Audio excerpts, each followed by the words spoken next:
And welcome back to Realistic Sustainability. I'm Mike, and guess who I'm here with? If you said Nick, you're right. Those are some smart people. Yep, I'm here, everybody. Hold on. Hey, everybody, it's me, Nick. I'm here with Mike. Let's kick some butt, guys. Yeah, sorry I didn't take the time to come up with another fun nickname / title this time. I just didn't think about it. That's fine. To be honest, this is still our welcome tour back. I don't expect you to have pet names. I'm not going to call them nicknames because every name for me is a nickname. Because my name, for those of you that didn't catch it, is Nicholas. So it works out. But you'll get there. We'll get back to that point, Michael, where you firing on all cylinders and I'm misfiring, but it works. Yeah, it is weird to be back. I enjoy it. I'm excited to be back. But again, sitting down, doing the research, writing, I'm like, man, I feel like I'm rusty. And I think not having that prepared for you is just a sign of a little bit of rust. Of anyone listening that isn't aware, we're in Michigan, so rust is something we're comfortable with. I have no problem with the rust. It doesn't bother me. And, honestly, you didn't have it written because you didn't know I'd be here up until roughly an hour ago when I was asked by my beautiful wife, who was hanging out with your wife, hey, does Michael know you're doing this podcast? And I was like, I'm going to put that fat signal in the sky and he's going to know. In this case, the fat signal was me signing the paper saying, hey, yo, I'm going to log in and do this. So you didn't have an opportunity to write anything because my assumption is if there's no dialogue between you and someone else, you know what you're going to say. So you just, in fact, say it. Well, and I'll just let everybody know. No one is shocked that I have a spreadsheet. Okay. So I took a spreadsheet and I put all the episode topics on it. And then I opened it up for Nick, Jameson, and Mr. Rob Bogan so that they could sign up for different topics. Well, going into today, this topic still had no signature. So I don't know if that's an indicator that it's a boring topic. We'll see. But up until today, I just figured I was going to go ahead and just do this one myself until I found out Nick had definitely been preparing to be here. So I don't necessarily know if it means it's boring. You had told all of us that when it came to topics to sign up for things that more or less pertain to us, that we felt like we had something to offer. The Edible Landscape Project has, for the most part, been you, short of you voicing some minute, very small frustrations with the project with me over the last however many years it's been now at this point. It's always been your thing, you took the initiative to get started in Durand, you put the right people in the right places, and you allowed people that had maybe a better sway with the public to kind of voice it. And here we are, and it's wonderful, and it's still the coolest thing about Durand. It's my favorite topic when bringing up that town. And I'm here for it. I really want to be a part of the remembering thing because I was there watching it, germinate. I was watching it germinate, Michael. What? You know what I just realized? What? So we don't tend to post a lot of videos, but Nick is in a vehicle right now recording in his room of silence, which is just hiding in a car. But I just realized the windows are down. Yes. Which is going to make it warm.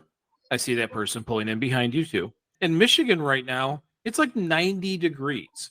And you are sitting in a vehicle that isn't running, no air conditioning, with the window down. It's got to be hot. Well, to be fair, I'm 460 pounds. It's hot anyways. So this is something that I am not unfamiliar with. But also, if you can't hear it, everybody, my dogs are barking, and I don't mean my feet hurt. I mean my actual dogs are barking in the background because my son, my lovely son, who doesn't know I'm doing this, yes, pulled in behind me, and yes, my windows are down because even if the vehicle's running, the air conditioning doesn't work.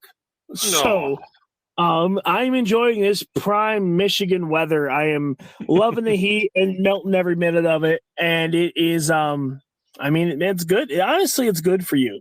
When you're sweating, your heart rate goes up, metabolism is just firing. And even though it sucks to be sweaty and stinky and being a big dude, I know all about that. It feels good, man. It makes me feel alive, I guess. I don't know. I have no complaints. I did this on my own free will. I'm not going to regret it later. In Michigan, this whole week, we have a heat advisory. They actually canceled our concert in the streets in Durand this week just simply because it's going to be so hot. And man, I'm thinking of just sitting in a car like that. It made me feel extra warm, even though I'm in a nice chilly basement. Well, I'm glad to hear that it made you feel extra warm. I'm normal warm. If I was in the house, I'd still be doing this. This changes nothing. I mean, it's Michigan. And to be honest, Michigan has always had oddball heat, like hot days. The fact that this week is supposed to be super warm, it's not that out of the ordinary. Now, the humidity is a monster. I'm not happy with it. This morning when I woke up and the sky's black and the lightning is just almost like a movie. It's just cracking sharp, amazing bolts across the sky, and it's just beautiful and it's so clear.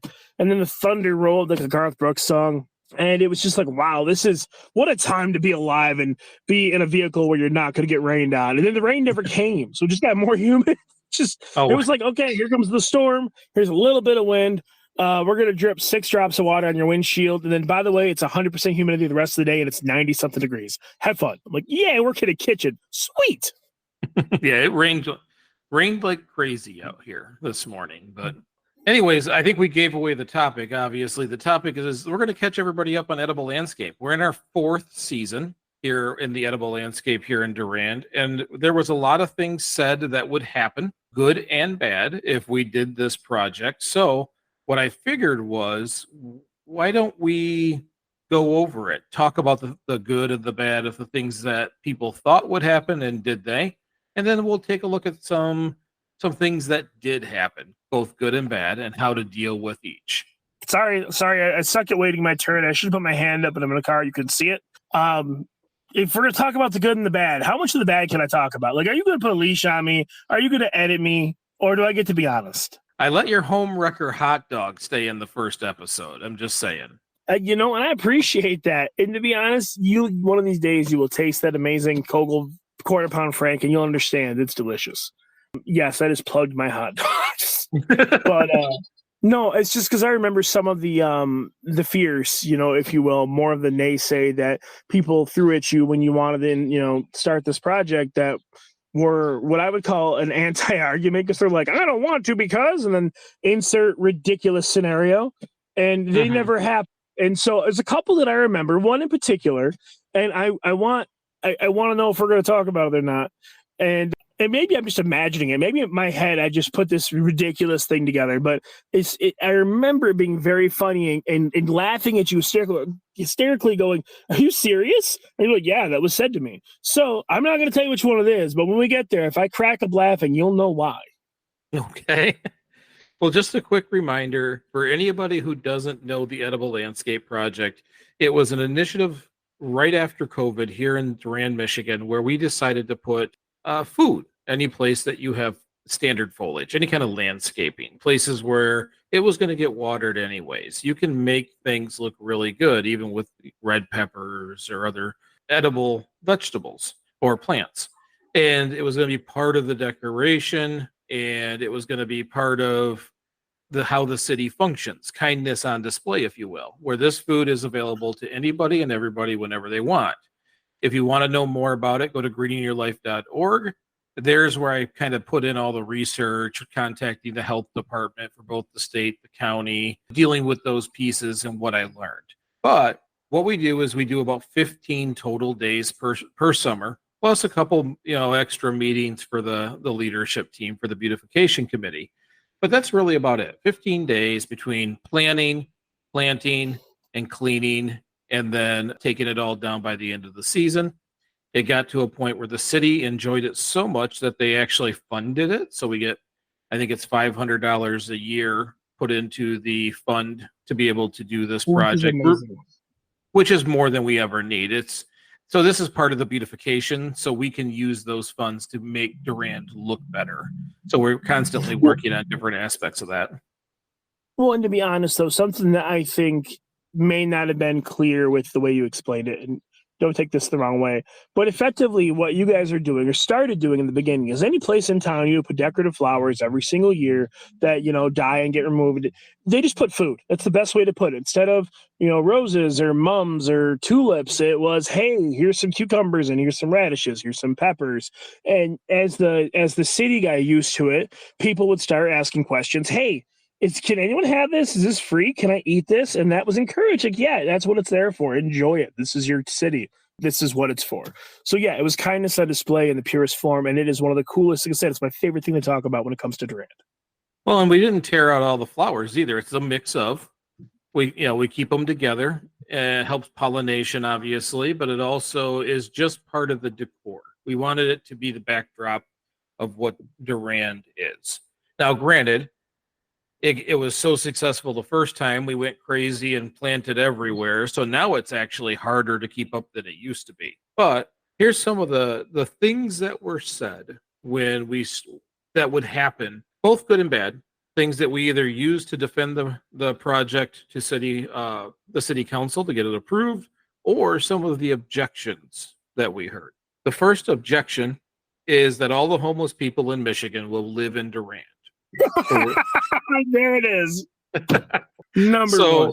Well, because it's the most memorable. It really is. That was a very interesting day there. And we're 4 seasons in. Apparently, the buses have not stopped in Durand to let everybody off because we do not have this overwhelming, overbearing amount of people sleeping on the streets currently, waiting for cucumbers. Well, the best part about that whole thing is, we also did an episode, in our first season about, national food waste being like 40% or global food waste and whatnot. And food is not hard to find. If anything, it's hard to do things with because you have too much of it in any given area. So with the concept, this novel idea, this edible landscape, and the homeless people all across Michigan, they're going to leave the shelters and they're going to leave their whatever they're doing to come to Durand for a cucumber is just the most ridiculously hilarious concept. Yeah. So, I mean, to be honest, there are still jobs available. Having unhoused people move here would be probably just fine. But what we had was nothing like what they tried to make it out to be. Not at all. I have not seen any issues of that kind, which it piggybacks off the next one, which was everybody would become lazy because they would not have to work for food anymore. We would give them free food and it would make the community lazy. Yeah, because consumers accept green peppers as payment. Sorry, like these are the things. Like anyone that doesn't know our dynamic, this is honest to God. Michael is methodical and has a cadence to his entire personality, and I am shoot from the hip, honest, heartfelt. And if I think something's ridiculous, I just kind of make fun of it because it is ridiculous.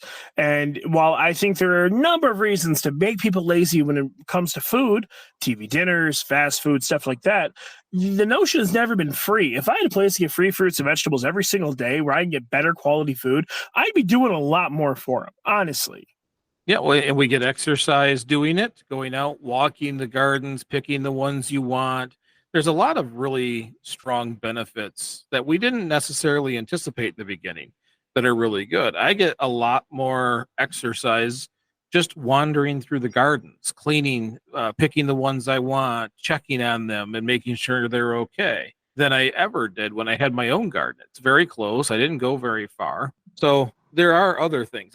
I do not believe gardening in any way, even if it's simply picking, is lazy. It just isn't. And it hasn't changed the work dynamic in Durand, at least noticeably. I mean, so look at it this way: Durand, for nothing else, historically is it's a farming community. It's a country town. So you're going to tell me that putting a garden in is going to make people lazy? The town was built off, a farmer is just a gardener on a bigger scale. Like the town was built on those kinds of people. That industry is where that town came from. But a few extra cucumbers and green peppers in the ditch is going to make them lazy. Okay. Sorry, go on. So this was the one I thought you were going to laugh at. That drug addicts will pick and sell the vegetables in neighboring towns for the money to buy drugs. So I didn't laugh at that one for 2 reasons. In Michigan, now that marijuana has been legalized in the state level, but decriminalized in the federal level here, I mean, you can do it until they decide you can't.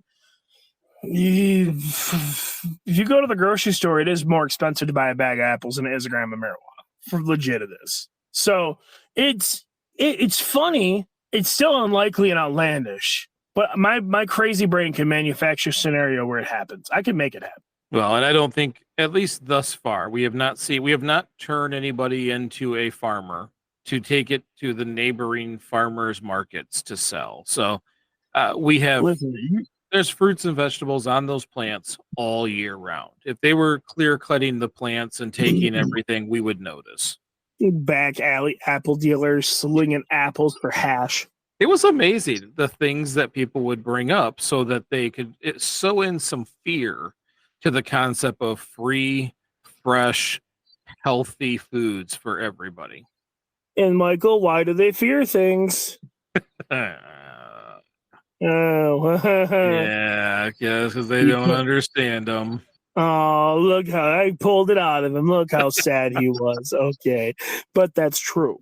Yeah, it's people hate change, but in this case, it was tough because I feel like a lot of the same people would donate to certain groups to help certain people, but they have to feel like those people are elevated enough in life to be worth helping. And it's like, it's just a waste. So, what we've tried to do is kind of laugh that out of this. My answer is I don't care if you're a millionaire or you are in the negative by a million, you can have an apple. We don't care. We eliminate that concept of separating people by social incomes. And Well, I don't know if it's separation of social incomes. I think that for some reason, there's a tremendous amount of people that are terrible self starters, and they're always willing to donate to a good cause, but that means someone else has got to have done the legwork to put that cause together. Now, with that being said, for some reason, a lot of those same people have this preconceived notion as to what it takes to be a good person. And usually it's some type of advanced knowledge or intelligence or financial status, like you're talking about, where they just think that, oh, well, you can't do this because, and then they have no reason. The idea that you want to plant food for people, it's like a great concept. I mean, when you think about it just objectively, it's what we've been doing in other countries literally forever. And by we, I mean the human race. Like we fight, we go to a new place, we plant crops, and we put the food there so we can live there. This is just something people have done for generations. But to do it in accounts, yeah, here you go, it's free. It's like they're constantly waiting for where's the catch, because you don't have a status elevated enough to be able to facilitate that. But like, it doesn't take money to grow an apple. It takes time and effort to plant the seed and nurture it for the tree to grow. But money doesn't grow the apple. well, I don't know. One of the things that if anybody knows Dabble here in Durand, we're working on just getting rid of that silliness. We do a lot of here's a bunch of free things, and sometimes just out of shock factor. Here's a bunch of free things. Why'd you do it? Because I can. Yeah, I always get but they could be taking advantage of you. No, they can't. I gave it away for free. I always feel bad for them because there's got to be this deep, dark spot in their brain where happiness just cannot reside. To me, I wanted to give something away. It does not matter who it goes to or why. I was able to give it away. And it's their responsibility to use it however they want. Anyways, the next piece was we were going to put the grocery store out of business, and Riverside seems to still be doing just fine. And my defense to that is that seasonal produce is not a big income provider for grocery stores, that there's not a lot of margin in seasonal things. When you're getting corn at 10 cents a piece, they're not making a huge amount on that corn. Also, we can't grow cereal or hot pockets. Those have much more margin. Prepackaged products that many of us are trying to avoid these days, but those quick, those easy, those throw it in the microwaves, that's where the margin is for them. They're not getting margin from tomatoes. They're getting margin from Lucky Charms. And I can't grow those. So there is no real competition. Just like the grocery store did not go out of business when people started selling their own eggs. Some choose farm fresh. So I know some people who believe that anything farm fresh or picked from the ground could be more dangerous than what came from the store, and they always buy from the store. People have their preferences. Yeah, I would agree with that. I not to mention a name, but someone in our family once told me that farm eggs are too gamey and they don't like them. And I went, gamey? Well, they're more potent tasting. More potent tasting. Potent. Okay, so when something tastes the way it's supposed to. This is where like Nick gets trigger happy with his attitude. When egg tastes like an egg, there's no problem. You just don't like eggs. If you're accustomed to the muted flavor that you get from a store-bought egg, when you go from that muted flavor to a true egg that has a much stronger flavor to it, there is some shock to that. It's just this is what it's supposed to taste like. I agree. And I experienced the same thing years ago with tomatoes. The first time I had a tomato out of a garden versus a tomato in a restaurant, it was a completely different world. But it's how food is supposed to taste. Life is full of flavor, and it's not supposed to be muted. Yep. It's like eating in black and white and then one day tasting real food, and all of a sudden you understand color. Well, and I think over time, people who enjoy the foods that they're trying tend to start migrating more to those fresher versions. But there are always going to be a few who don't like that change and stay within their lane, I guess, if you will, of what they like. Or sometimes it's just simply the placebo effect. They just believe it's not as good as the other, and for them, it's their reality. You know what I actually have always come to okay, I'm going to have you cut that part out. Start over. You know what I've come to expect and understand is that it's not that people are used to a muted flavor, but they're so pumped full of preservatives that when it comes to flavor, they're used to salt, sugary, savory, sour. They're not used to actual flavors. So yes, the flavor of a natural yolk is vibrant and delicious, and it is absent of salt, and it's absent of anything that would be constitutedly close as a preservative. But it's a natural, clean flavor, and people don't have that on a regular basis. It's so strange to them, and I'm right there with them. Like the sweetness of an actual fresh, locally grown strawberry. Like I say locally grown because then you can actually ripen properly. Versus a strawberry picked a month before it was supposed to be, and then it's flown or driven all the way over here, and then by the time it turns red, it tastes like a water sponge with seeds. Right. It's not the same, Michael. It's just not even close. Yeah. So another thing that was said was that kids were going to make a mess. And this is the one that I worried about the most because it has some validity. That you start putting, for lack of better terms, projectiles within kids' reach, there's always a chance that cherry tomatoes can end up on storefront windows. Yes, there is. That was the one thing I said, there is some validity to that. We will keep an eye on it, and if it becomes a problem, we'll resolve it. I will say there has been to date 0 reports of any kids or any adults throwing fruits and vegetables around and making a mess. It's not falling into the sidewalk because we're trimming back the plants. It's not making that mess. When it falls into the soil and it helps recharge the soil. But that's it. We didn't have any. I did even see kids riding their bikes by, slamming on the brakes last year, loading their hands full of cherry tomatoes and then taking back off again and eating them. That's awesome. I like. That's my kind of drive-by, Michael. Yep, that I like to see because the chances of some of these kids ever having a fresh cherry tomato and getting that flavor is probably pretty low. Unless they have a home where they have a garden and things of that nature, but they're probably pretty used to store-bought. And them getting that opportunity made them want to come back and grab more consistently, which means they're not digging up change trying to go buy a Snickers. They can run uptown and eat as many cherry tomatoes as they want. Take that, little Debbie. Now, some other things that we talked about on a more positive note, it was supposed to draw neighboring residents into Durand. It was supposed to bring people in to just either witness it or come or need the fruits and vegetables and come pick some. But either way, bring people into the downtown space. Mm-hmm. And I can tell you just from my experiences. I have met people from Byron, Owasso, Bancroft, and I had met one gentleman from Holly that were here just to see it, to see how it was done.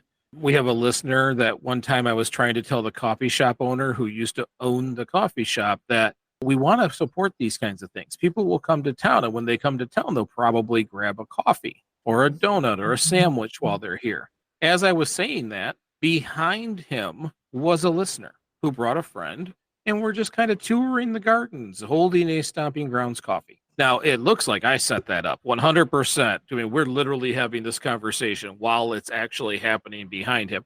I did not. And the listener, if you're on, you know that I did not. But it was very, very cool because I got instant gratification of what I was trying to explain because of you. So thank you. Yeah, we are seeing people coming in. I know that we've had mayors from other towns stop in, ask questions about it. So it gets attention. Now, it got more attention year one than it does currently, but that's how everything works. So did we get more people to spend time downtown? I would have to say yes. I'd have to say that we're getting people walking around more downtown. That was another thing, getting people out of the car. Once you're out of the car walking around, you're more likely to go into shops or visit with your neighbors. It's great for building community. And come summertime when things are starting to fruit, you see it. People are walking around with grocery sacks. They're walking around with their cotton bags, and we know exactly what they're doing. They're shopping for free throughout the community. Heck yeah. And then the last thing I have on this list is help local food security. Anytime you have a community that can struggle, food is expensive. Well, good food is expensive. For the cost of a bag of apples, you can get several boxes of cereal, or as you call it, human dog food. It is kibble. It's human kibble. It is very, very tempting, is the word I'm looking for here, to go buy the cheap stuff to get by longer. Because I remember this when I was in college. Do I get a single apple or do I get a box of noodles? If I don't eat the single apple all in one sitting, it rots. But the box of noodles I can break up into several meals. And they're not healthy for me. The apple would have been, but they cost more. So what we're trying to do is create this there's food everywhere kind of concept. And we haven't yet. We've talked about this, and I have not been able to do it yet. But at some point, we want to hold free community classes to teach people how to can and flash freeze so that they can not only eat well all summer long, but also eat well in the winter. So I'm sure there's some other pieces out there that I have forgotten, but that's really the bulk or the things that stood out. And I think the good things are generally happening. The things that were considered bad were fictional. They were scare tactics. They were an attempt to sow fear in the minds of individuals so we wouldn't do something kind for the community. I'm glad it was ignored because at this point, last year we grew 1,200 pounds of food. If you take the amount of plants by their general average yield, and that's a lot of free food. That's a ton of free food. And so to me, that's a big deal. Well, it is a big deal. And to be honest, as much as I would like to, and I believe everyone would like to see roving bands of railroading apple bandits, it just never happened. It never materialized. And I really thought you'd giggle at that. You just stone-faced me, took a drink, and didn't laugh at all. What am I doing with my life? It was delayed. It was a delayed laugh. Just like fishing with dynamite's a delayed dinner. But no, I just think that it is one of the coolest. Like I have a hard time putting this into words. For me, being a person who never struggles to speak, I struggle to speak honestly about this because I think it's beautiful, and I think that it inspires hope, and in the most pure sense, it's a guiding light to like the most basic form of kindness.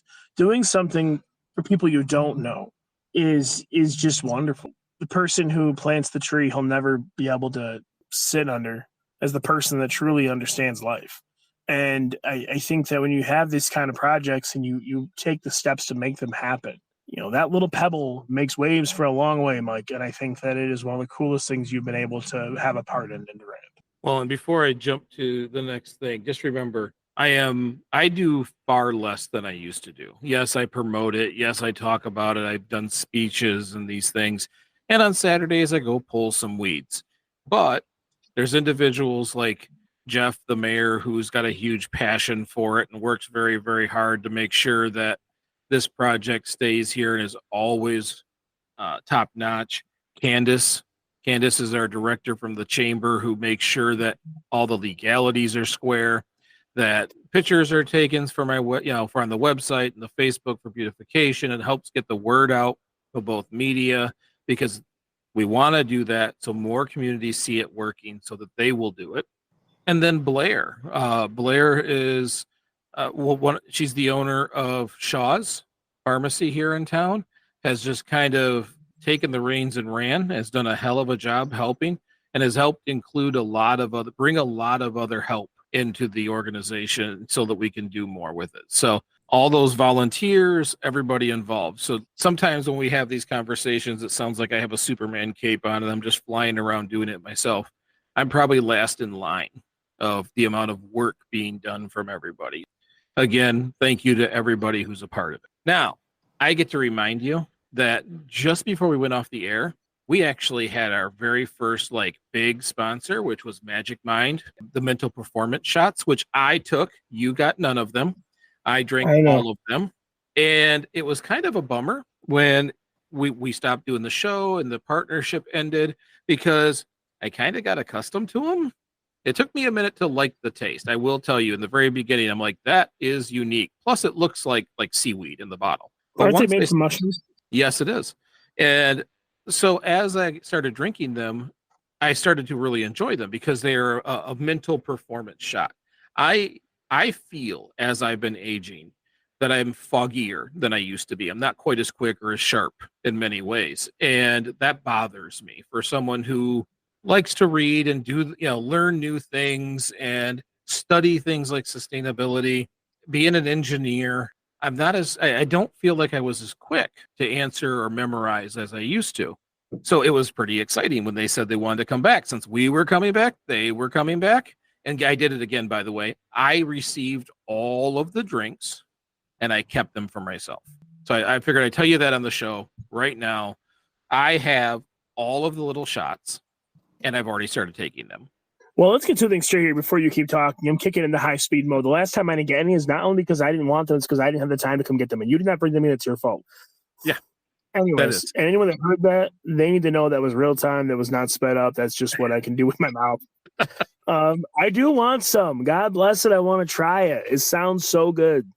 I had been feeling the same way recently with that whole fogginess. I've taken 3, and today I was actually bummed. I got to work and realized I had forgotten to take it. I'm actually already to the point where I want them, and I feel like I'm already getting slightly clearer. I actually like them. So, and the one thing, and let me just tell everybody, yes, they're a sponsor to the show, and yes, we're talking about them. No scripts. They did not give me a script to say. They don't prefer me to have a script. They want me to tell you the exact experience that I'm having. So, as of right now, I looked forward to having them. I've had about 3 of them. Forgot today. I will not forget tomorrow. And I'm hoping that I get that same kind of clarity that I was getting before, because it's just a lot of vitamins. It's all of your C and D for the day. It's got all the mushroom yummies that are in there that I couldn't even pronounce if I wanted to. And they even gave us a coupon code for the site. So if anybody wants to support us, you can go to magicmind.com/RS pod. That's magicmind.com/RS pod, and you'll get 20% off. So that's kind of cool. You've heard it here. Mike is addicted to magic shrooms and he is pushing it on his listeners. With that being said, I would like to enjoy them. I'm hopeful that I'll get to one day. And maybe I'll come over and steal one before they're gone. Because every morning I was drinking, as you know, my big thermos of coffee. That beats whiskey. It will, especially in the morning.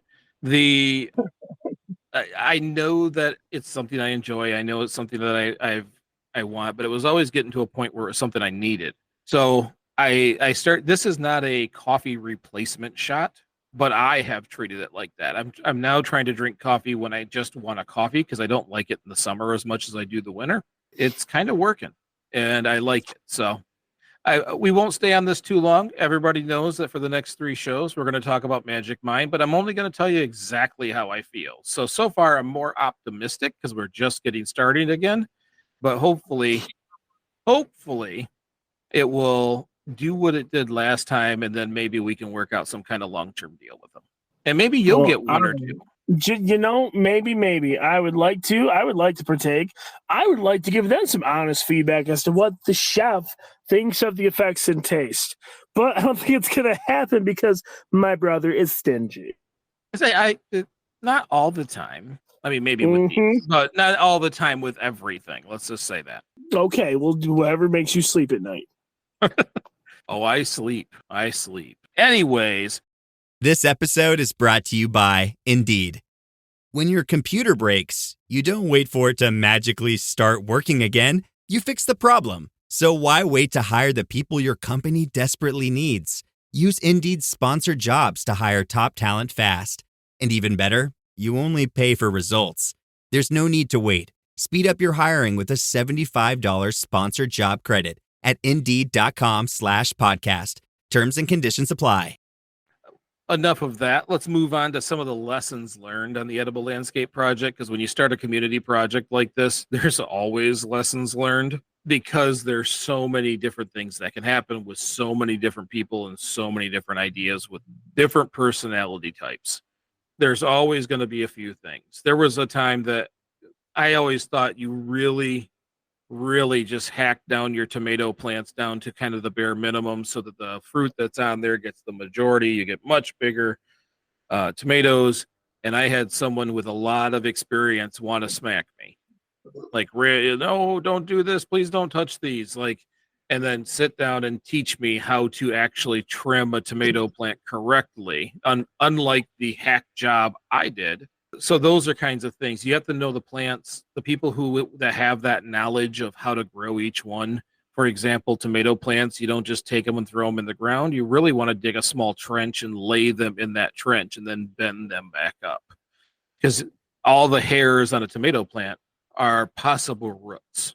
So when you do that, you end up with a very strong root structure over a larger footprint, and then that plant can draw nutrients from much more of the ground. I did not know that. There's a lot of these little things that community members walk over to me and shake their head like, what are you doing? And then teach me. So that's one of the things, is that we need to make sure that the people with the knowledge are teaching the others, and that the others are capable of taking the time to listen and make that change, and not just go, I do it my way, get out of my way. So right. That was one of the things. Another one is excitement tapers off. Okay. There's a little bit of excitement come spring when people get out of the house and can go clean the city and prep the grounds. There's always a lot of excitement to put plants in the ground, but there's very rarely excitement to weed throughout the summer and clean up at the end. So you have to kind of manage, what are you doing versus how much help you have. You don't want to put in a huge amount of footprint and then just you and one other person have to maintain it the whole season. Make sure you have a good rotation of people, because I'm not there every time either. I am forced to camp 4 times a year, and sometimes those Saturdays fall on the same Saturdays that I'm asked to pretend like I'm unhoused in my camper. But if you have a big enough group, you can kind of rotate it. The next thing is just throwing plants in the ground, waste plants. Plan your plants, know when they go in the ground, put them in at the right time. Certain things like cucumbers that in Michigan or in our gardening zone kind of die before the end of the season. Throw a couple of seeds in the hole before you plant it. So by the time the one plant is dying, the other one is flourishing, and that you've got cucumbers the whole season, and let the frost kill the plant.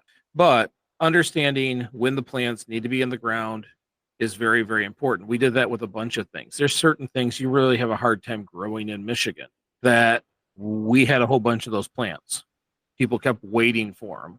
Or we had plants that, watermelon and pumpkins in tiny little areas where they couldn't really grow. And if they did, they just overwhelmed the space. It's very important to understand what plants you have and where you put them, and that they have to look good. Another big deal is 15 to 20% of your plants will die right off the bat. So within the first month, there's a lot of plants that people had either in their house or they bought them and they just weren't that good of plants. For me, the first year, I put all the sugar snap peas. I had a whole bunch of them. Beautiful. Tons of them. Right in the open sunlight where they immediately burnt and died because they need shade, or at least a cover. Did not know that. Wasted all the plants. But always make sure you understand that there's always going to be a certain amount of plants that don't make it. So if you have a few extra, hang on to them for a little bit. There might be a spot to put them when you lose a couple of plants. Did you lose plants when you garden? Didn't you garden when you had the other house? So I am not much of a gardener. I attempted. I didn't know all the stuff you're talking about. All these things about different ways to plant certain plants to give them the best chance for yield and success. I had no idea. I'm great at cooking them, great at dressing them down and knowing how to handle them once I have the product in my hand. But to bring them from seed to delicious, yummy fruit, it's not a set of skills I ever had. So what I did was a terrible, terrible thing. And I'll be honest about it. I had a gardening space. It was like, the last time I tried was like 10 foot by 15 foot. And I was at the grocery store late in the season. They had Roma tomato plants on clearance. They were like 10 for 10. So I bought like 30 of them. And I filled this 10 by 15 space. There wasn't 6 inches without a plant, Michael. They were everywhere. And what I ended up getting was a huge amount of like cherry-sized tomatoes because there was enough to start the process to form the fruit, but there wasn't enough nutrients and soil and like water in that area for them to develop properly. I doubt they even could maintain a proper root structure. They were delicious. Oh my gosh. Well, I tell you, they're the best tomatoes I've ever had for what they were. They were like a weird Frankenstein accident because they were malnourished. I didn't know any better. I remember here, one of the mistakes that we had made was trying to I think we planted a pumpkin in one of those downtown bunkers, like cement planters, and it immediately grew massive leaves, completely covering the whole thing. It just looked like a sea of those leaves, and people would dig through it and they would find the pumpkin. Well, immature pumpkins look a lot like watermelon. Yeah, they're small. And people were picking them and taking them home and were probably very disappointed. So things like pumpkins and watermelons, we have to put signage, not ready till, so that people don't try to pick them thinking they're the wrong kind of food. Because I'm sure they're disappointed. We don't get something that grows. It's just kind of a loss. But yeah, we had that here quite a few times where people were picking things far before they were ready. On the flip side, we now have a large group of people who visit Durand when the tomatoes are green. When they're full size but green, I know several people, including Mr. Rob Bogan, who grabbed a few when he was here last, who love fried green tomatoes. And those aren't something you can get in the store usually. So now we got people who show up here just to pick green tomatoes. I mean, to each their own. I've never been a fan of fried green tomatoes, but some people love them. So another lesson learned that we had was get other people involved. So I talked about Blair earlier and what she's been able to do with getting us extra hands and help and bringing the community in. Blair has worked with the school so that students trying to earn their honors cords, or they're trying to get enough community service for other aspects of what they're going for college, can now come into the beautification committee and ask to volunteer and come out on those Saturdays and help with the grounds. And we have several people who got their cords almost exclusively from helping us. And there's a couple who aren't leaving for college quite yet who are still helping, even though it's not counting towards anything other than their own happiness and helping the community.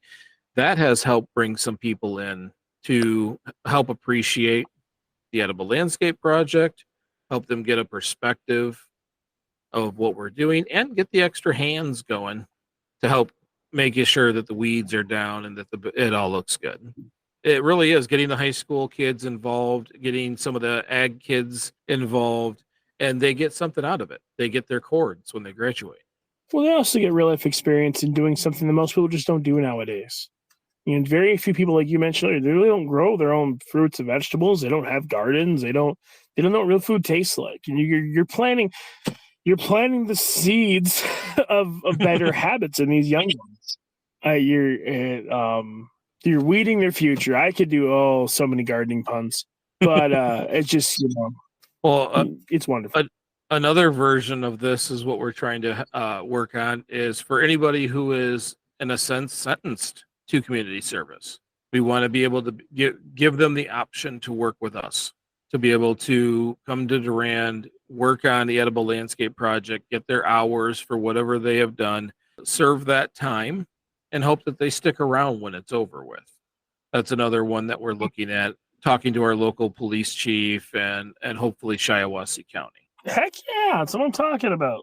But it's really important, I'm learning, to enlist these local groups, from the groups at Dabble to the kids in the high school to whoever we can get involved, because the more people you have from the community who get involved, the more who learn about it and can benefit from it. A good example is we've even had we've not a local business, a big Michigan business from Blue Cross Blue Shield, or Blue Cross Complete of Michigan. My mistake. Blue Cross Complete of Michigan actually has their own spot that they manage here in Durand, that they bought all the standing beds. They plant it every year. They maintain it every year. They do it That's for our beautiful. community. They do it for our community, and it's part of their Healthy Life initiative. That's amazing. It is so awesome. Well, and what's funny is we didn't go out asking them. They saw this, came to us, and said we want to be a part of it. They saw that with enough benefit to them, to that healthy initiative that they're pushing, or that they're promoting is probably a better term, that their employees come down, weed those gardens, take care. It's beautiful. They dedicate far more time than the rest of the community. That whole section just looks amazing. And that's because of a business. A business is managing that. So anybody can be part of the Edible Landscape Project, any organization. They just have to have that same drive for health and for the community. Well, to be honest, a lot of this stuff, when you hear it, it's said aloud, it inspires at least people like me to want to do more, to want to have that effect on other generations, other people, to do something that is worth doing, that makes people want to do, if that makes any kind of sense. Like, it's not that I don't want people to follow me. I just want to help the world and have people be inspired to do the same in their own local communities. Well, there's a lot of things that people can do in a lot of different communities. We can look at our own communities and see where the gaps are and just try to fill the gaps. For us, between COVID and some of the negative things that were happening in Durand, we thought this might be the best way to help citizens and small businesses by increasing foot traffic in the downtown space, help people get up, get motivated, get moving outside again, and be able to feed them. That if they want it, it's there for them. Good, flavorful food. And so far, it's exactly what it is. Every year, people stop into Dabble and say, are we going to have free vegetables again this year? That is so awesome. I just moved here from wherever and want to talk about it. That's the best thing for me. I just get a kick out of it. I like it. I love that people love it. I love that it's slowly becoming the town of Train's new identity, and that I hope that it continues to grow over time. And for anybody who lives nearby, you're always welcome. You go on greeningyourlife.org, the website, or you can just go to the Facebook where you see and hear the show, and you can see the schedule. You're more than welcome to come on out and pull a few weeds with us. It's great to get grounded, put your hands in the dirt, makes you feel good. So that counts for you too, Nick. No, me to put my hands in the dirt? You were here year one. I was there year one, and I was there as often as I could be. But like I stated in our last episode, I'm an expert at biting off more than I can chew, and I have a bad habit of filling in my time. Understandable, and take it from a guy who does just as much and just as bad of a job balancing his time. I understand. Look, a couple more lessons learned before we close up the show. One of them is understanding that not all volunteers necessarily know the plan. We have to be very good at communicating what we need, how we need it, and what needs to be done. This year, I was not here for planning. It was one of my obligated holiday camping trips. I was several hours away. I think it was like 3.5 hours away. And all the volunteers came in and planted. Now, first of all, I appreciate all the efforts. They worked their butt off. They really did a heck of a job, but not everybody knows where plants go. So right now in front of Stomping Grounds in that one cement bunker, there's like 8 tomato plants. We'll have to trim the heck out of them as they grow, or it's going to be a tomato hedge. A tomato hedge? You think they're going to get that big? Oh yeah, those plants get massive. They do. A tomato plant that isn't trimmed properly can hide me inside of it like a bush. A tomato plant that is trimmed properly is still huge. It's just trimmed to the point where you can get inside to get to the fruit. A whole bunch together is just a wall of mess.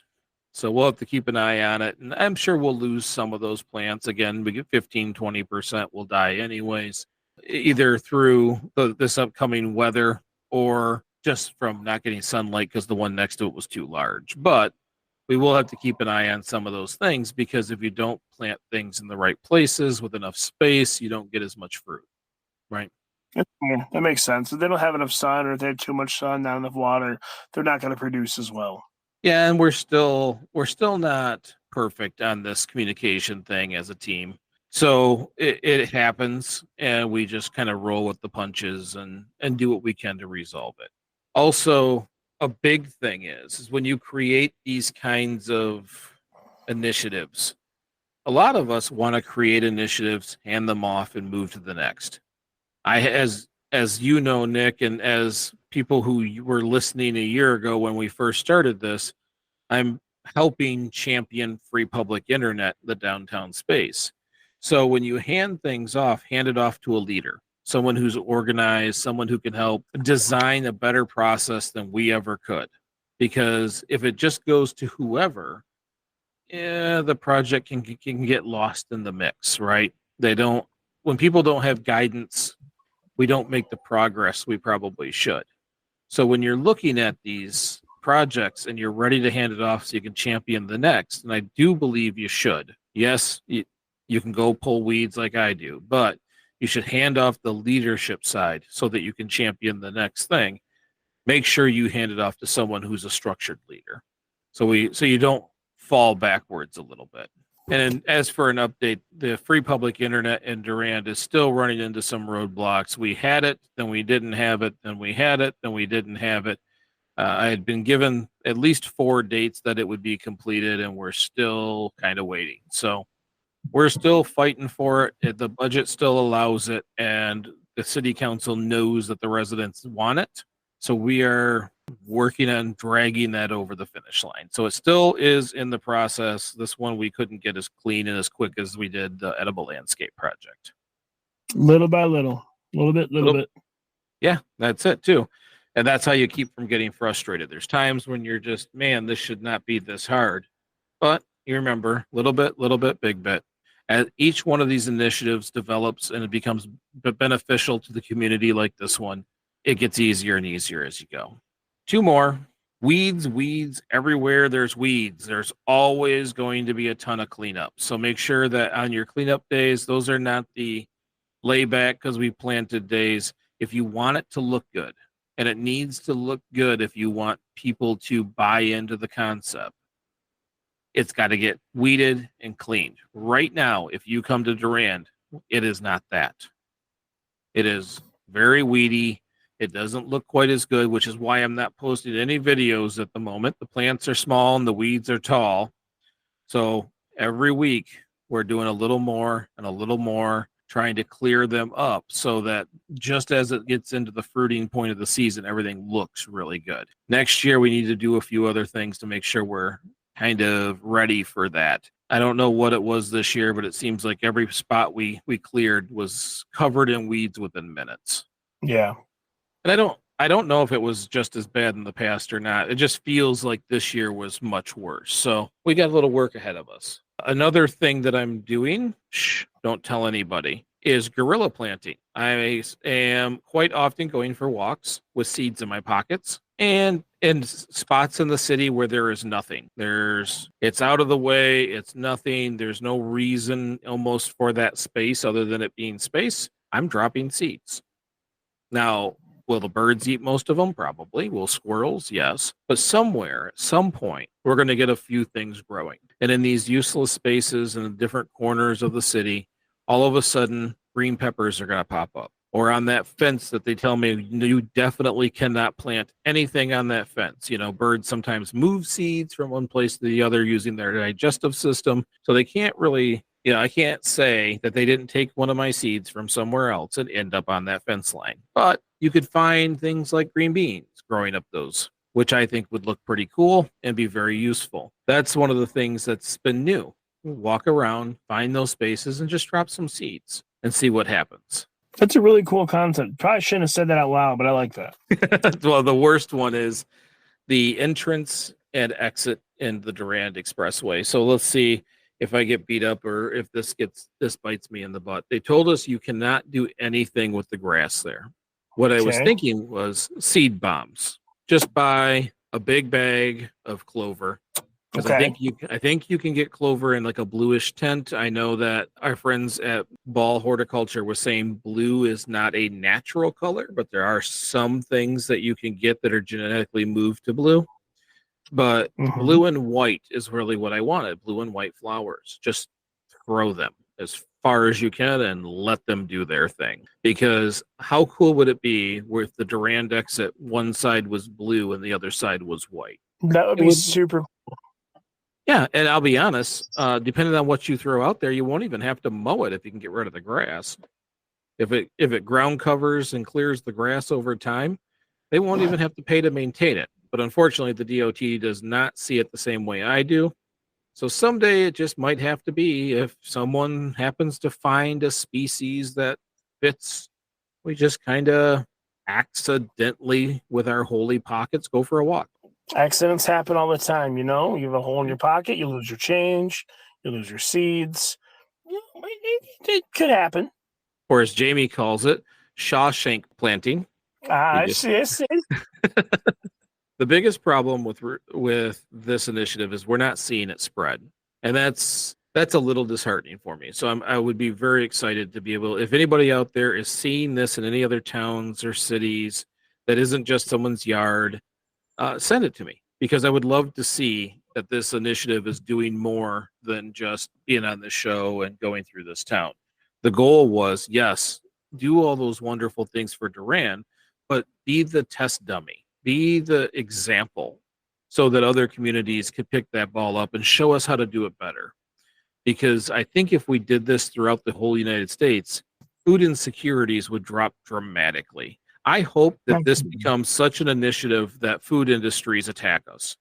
That would be a good goal. Sounds like a radical culinary terrorism, and I'm here for it. Well, thank you. I appreciate you being a part of that. Anyways, That's all we had for everybody today. I'd like to thank, first of all, Magic Mind, the mental performance shots.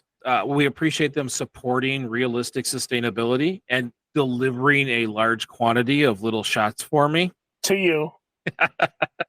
And again, I appreciate them allowing me to have the freedom to say exactly how I feel about it. So I appreciate it. I'm looking for that additional focus, that mental clarity, that extra motivation to be productive while reducing all my stress and getting my vitamins. So how do you beat that, right? Sharing is caring, Michael. Well, remember, you can always go to the site with RSPod 20.